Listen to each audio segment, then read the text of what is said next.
The lights are on, the curtain's up. This is Steps to the Stage. Hello and welcome to Steps to the Stage, the community theater podcast where we talk to the theater professionals you know and love. I'm your host, Marcy, and today we are talking about Schoolhouse Rock Live. I have four friends with me. I have Donna, Marley, Allison, and Caleb. If you would like to introduce yourselves a little bit further, go ahead. You betcha. So glad to be here with all of you. I'm Donna Rice. I'm co-directing this wonderful show. So excited and delighted to be doing that. I'm Marley Lane, also co-directing this show, and so excited. I'm Allison Sando, and I am choreographing this show. And I'm Caleb Robertson, and I'm the music director for the production. Welcome all of you back to the show. A lot of repeat people here. We were just talking before we started recording, but it's very nice to have you all. So this is Schoolhouse Rock Live. This is a musical, a stage adaptation of the songs and the shorts that I think all of us have grown to know and love, especially in childhood. Did we all watch these shorts growing up? Yeah, for sure. Yeah, we were just talking about, so I'm the OG who, back in the 70s was watching them on live. TV. These three did not exist yet at that time. No. Yeah. And then I came around in the 90s, and I was watching them, and then these two On over YouTube. here. No, we had a DVD at home. My parents, we had a box set. It was very fancy. Oh, Yeah. they were like, they're gonna know. Yeah, They're like gonna she has to know. learn. Yeah. You have to teach her. Yes, yeah. But this stuff, really, the Schoolhouse Rock songs, we know were iconic back in the day. One, because there were incredible professionals who were putting together these songs, these animations. So the level, the caliber, the quality was just off the charts. And that there was this vision and this funding in order to put forward these educational videos that had so much kid appeal. So that generations after, everybody's still singing the songs. I mean, who doesn't know Conjunction Junction? And, Right. everybody's got them, they've acquired them, they're that good. And that's where children's entertainment really came alive in the 70s. Also, like Sesame Street was rocking and rolling, Electric Company came out, right? Yeah, so that was really like the foundation of some really great stuff. And so Schoolhouse Rock really has made it all come alive. Yeah. So, as we all know, these are sort of disconnected little, standalone shorts. How are they coming together in this show to make sort of a coherent story? Yeah, that kind of works in with our concepts, kind of like a bunch of kids in a schoolyard. Okay. So at recess, and then something goes on, maybe a song, and we learn things. So the songs are kind of put together because they're all learning in the schoolyard together. And then the props they use, maybe the costumes are all what they already have there. Mm-hmm. So it's that concept comes together with now there's a new song. So maybe the songs aren't super connected, but the kids and learning and stuff like that is connected. They are sort of the glue that holds Yeah. everything together. Very fun. Yeah. Because the plot sort of centers on, it's this teacher that is sort of putting a lesson together, right?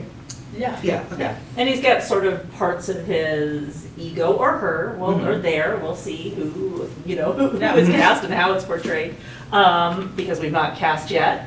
But they're parts of this teacher's sort of ego identity and Okay. expressions of them come to life. Something like an in and out type thing, where Okay. different Totally, emotions yeah. are part of the whole. Aspects Yeah. of the personality and Yes. memory. Okay, very, Yeah. very fun. So, Allison, you are our choreographer for this show. Would you mind talking about sort of your experiences of sort of creating the dances and things for this? Well, actually, what's really cool about this show and what we're kind of doing, me and Caleb, is we are actually kind of just the heads over a team of choreographers and music directors. So we've taken teens in our theater, and I've got 4 co-choreographers. Whoa. Who are all in high school and 1 in college. And I am kind of passing off the choreography to them while lending them an ear and an eye and kind of training them up in how to choreograph for children, how to choreograph with different genres, how to choreograph to a concept, so that they eventually can become a choreographer for the next musical and kind of be built up in the theater. And Caleb's doing the same with music. Yeah, so I have 3, actually. One of them is Joey, and then I have 2 that are in high school, and so, the idea, at least, it's a little different for, choreography versus music, where we just get the score. But so I'm kind of there to support them and make sure that they have the tools that they need, that they, my job is more so to teach them how to teach the music. And, a lot of them have higher level music experience, and that's sort of what they're used to working with, but it's really different when you're working with junior high and under. And so, trying to get them to bridge those gaps between, how do you get things across in different ways to different, students or casts. Yeah, teaching like the basics and intermediate at sort of the At the same same time. group. Yeah. Yeah, exactly. And I think too for them, it's more like they're busy too, so we're there to help them and support them and make sure that these kids feel completely guided in their creative process. Yeah. Mm-hmm. That's like a really cool way to do it. I didn't even realize that was That's what all you were thanks to doing. Donna and Marley. Wow. But that's really, we love that this is happening, and we love that Allison and Caleb are willing to guide and lead in this way, and of course, they're so wonderful, both of them, that, we have absolute trust and appreciation in what they're doing. But it's really the theme of this entire show and why we're doing it. Exactly. Talk about that, Marley, a little bit. And also Schoolhouse Rock has been like really now, like since it came out and like more to like the younger generations, it's like a tool for teachers too that like they use to help people. So it's funny that we're like using it as a tool to teach theater to younger people. So like that's cool that we keep I like when something has like an artistic concept and like a Practical. life concept. So I love it. And our particular theater, the 7th Street Theater, that really is fundamental to this theater. It has a really strong education basis. Yeah. It was created, it was, as we know, it was developed by 2 educators. And so that That's really so true. has been, that's been a theme and a story for everything we do. And in our children's theater, we are really into let's raise up and bring forward new talent, let's learn, let's grow. So much so that there are a number of people who have gone through our theater world and now exist in the professional world, a la some of these very people that I'm sitting with right now. So this little gem of a theater has done some magical things, and we hope to continue that tradition with this show. So you just talked about it a little bit, but would each of you mind speaking about sort of what drew you as individuals to this show? Caleb, would you like to start? Sure. I was drawn into it because, the lovely Donna was kind enough to offer me. But I mean, I grew up, listening to Schoolhouse Rock music, and I think it is a very, powerful and accessible show, both to teach the younger, the cast, but also with kind of what, me and Allison are doing with our like co-creators. And I think, as to what Donna is saying, like people like me or Allison who are in the professional, and Marley in this professionally as well, we really got our start here, and we're given opportunities to do things like be student choreographers or student directors or stage managers. And so, it's part of it is to help Donna, who, partially has given those things to me, but then, to pass that on to the next, generation of people. So it's kind of a continuation A of. cyclical nature. Yeah. Yeah, I think for me, it's always an opportunity when Donna and Marley ask. Yeah. So I rarely Exactly. say no. Right. Mostly because I love working with them, and also like I used to do camps, but I stopped doing camps and I miss the kids. So I was like, it's time. I'm ready to do this and kind of help a group of teens that I love, and I've worked with all of them. 2 of them were my dance captains for Carrie when we did it earlier this fall. So I enjoy working with people and getting to see them grow. And I've never worked with Caleb like really in this capacity. Yeah, we were just mostly in things together. In things together, or he was little and I was directing. So it's fun to be like, oh, you're a grown up now, and we get to work and collaborate. So that's fun, and I think that was really what drew me was the people. Yeah, I think also just Schoolhouse Rock in general is just like fun and amazing, and I love all that. And I loved like talking out like a concept with Donna. So I think I was like already excited, and then now with like our ideas put into it and a concept put into it, like I was very excited for like what we came up with. And I'm also gonna help like design wise as usual. And I really like what we came up with to do, like, because I'm also gonna have like a student like designer. So like, Okay. in every like aspect of the show, there's a fun little like reaching hand out, and I love stuff like that, and I love shows like this that aren't like perfectly linear or like there's weird things going on and like whoa, the props are all on stage and like stuff like that just like immediately calls to me. So I think it all was like a perfect little piece that I want to pick up.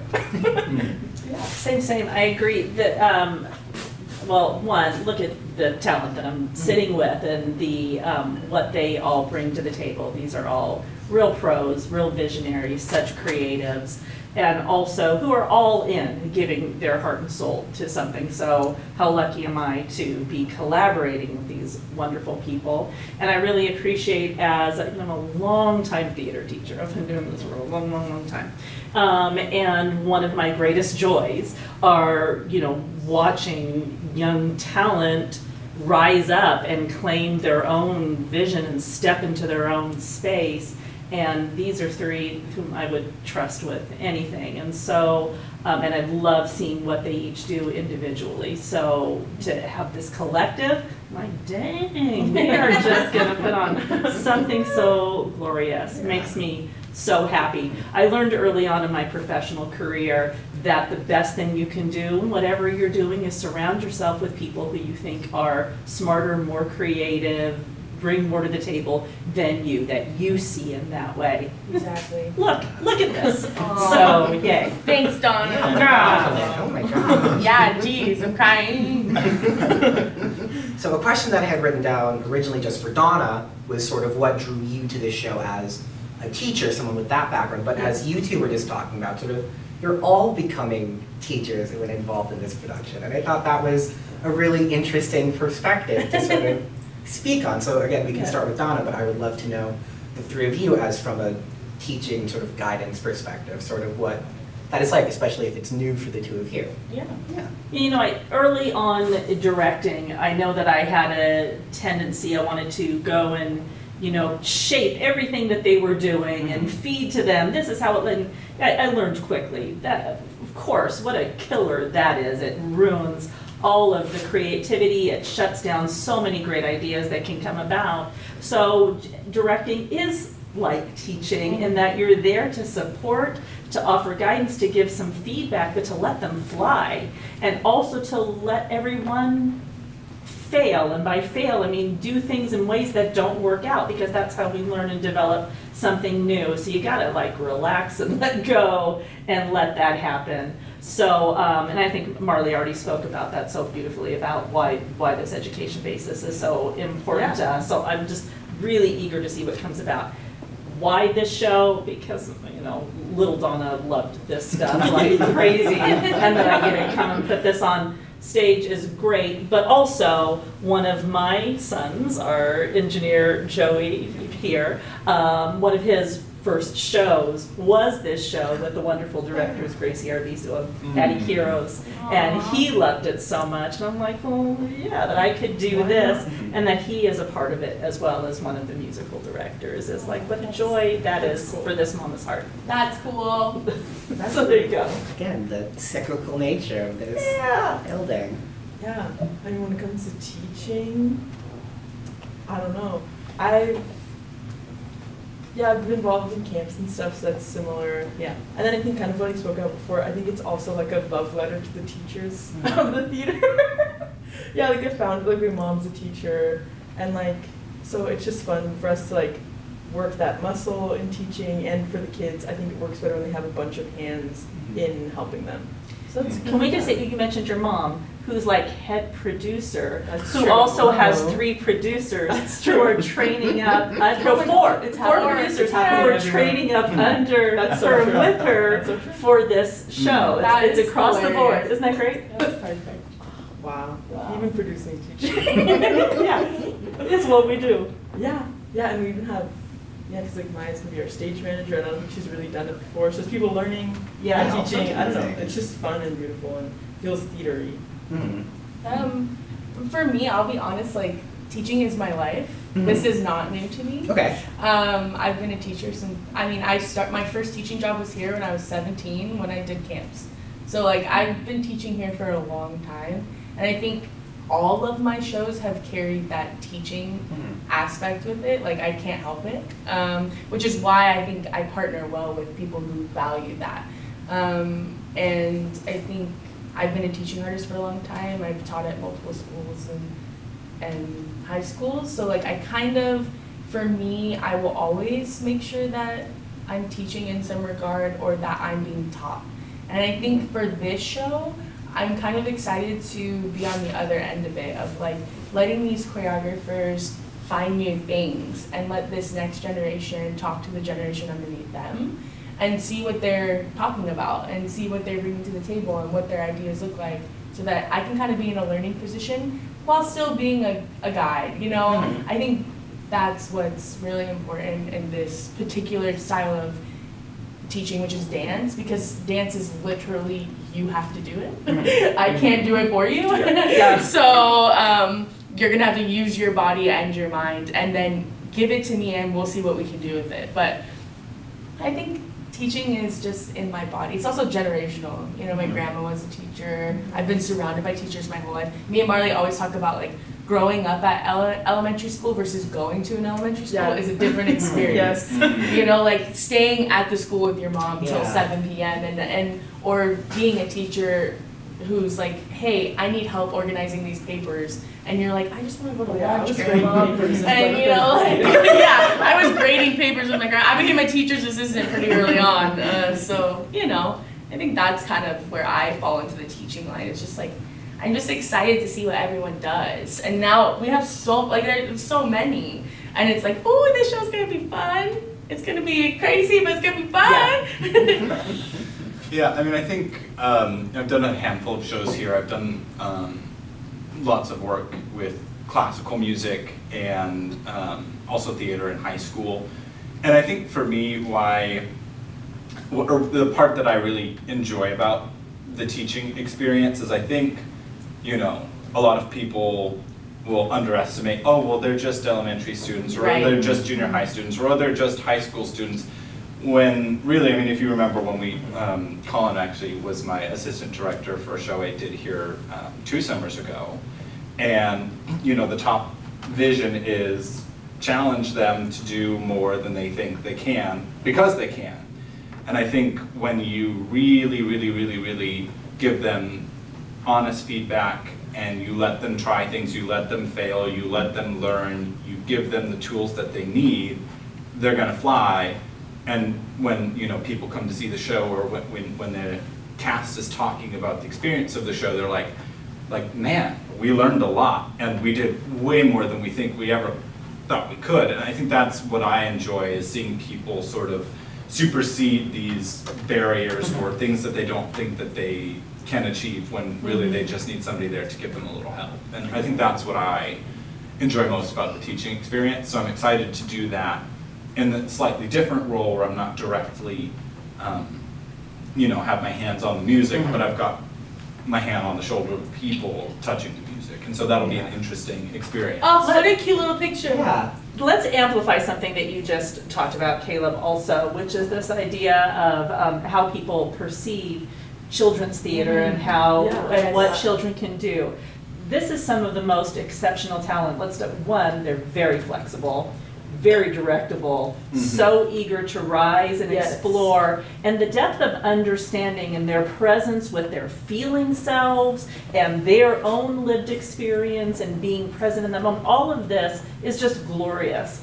And that you can put on, sure, you can do those shows that are kids, just, you know, 100 kids on the stage walking through the motions and they're cute and grandma and grandpa applause. No, they can achieve such extraordinary quality that it is worth any audience's time. They would be lucky to watch these exceptional children perform. Marley and I just directed a little show that we created. It was brand new. It was called The Show Must Goes On. And we created that for the kids, because as the camp director, Marley and Allison saw these kids need, like, they need more. What is this thing that they can excited? So we created the show for them, and like, I mean, It was crazy. can we talk about like Berlin singing, you know, memory, and like the girl is singing Memory from Cats, and she's on her knees, and the authentic Hitting tears. every note. And we're like, guys, what? Please, and the audience is, what am I seeing right now? This is what kids are capable of. Extraordinary if you give them the opportunity and you believe in them. You let them fly. Oh my goodness, what they can do. So many times at camps, we would be sitting there, because camps are a week long, and after a week they put on a full show.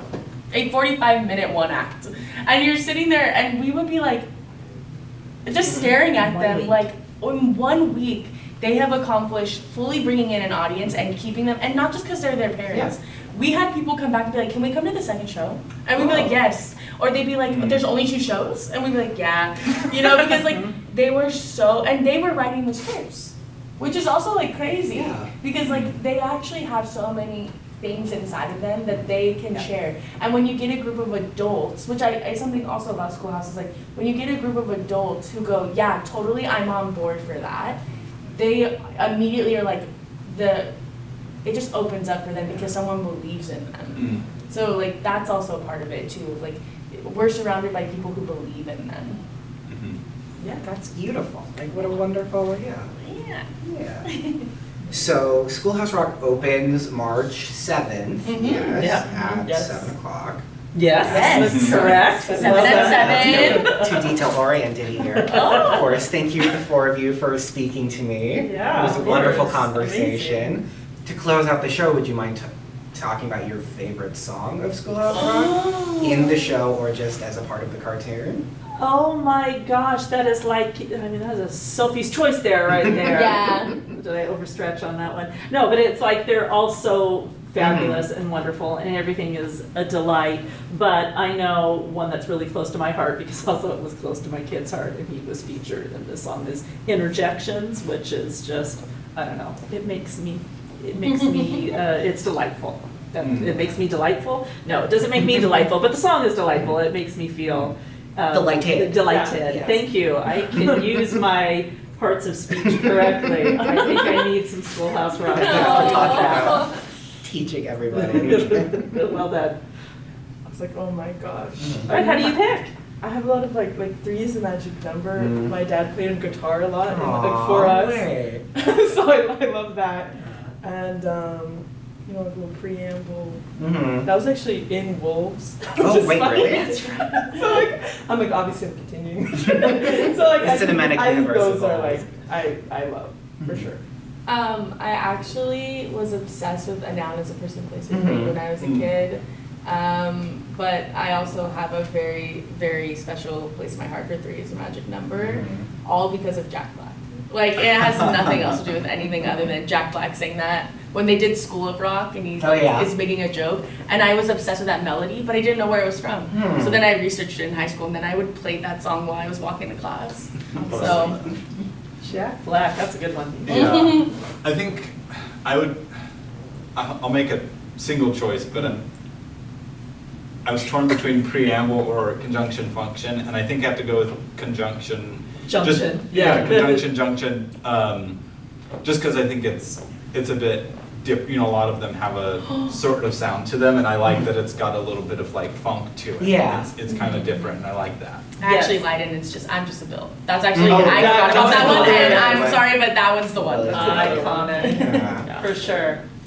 Ben, that's such good stuff. We can't wait to bring this to the audience. Yeah. Thanks for having us. Of course, thank you for Thank you. being here. This was wonderful. Thank you. Thanks for listening to Steps to the Stage, and now it's time for the curtain call.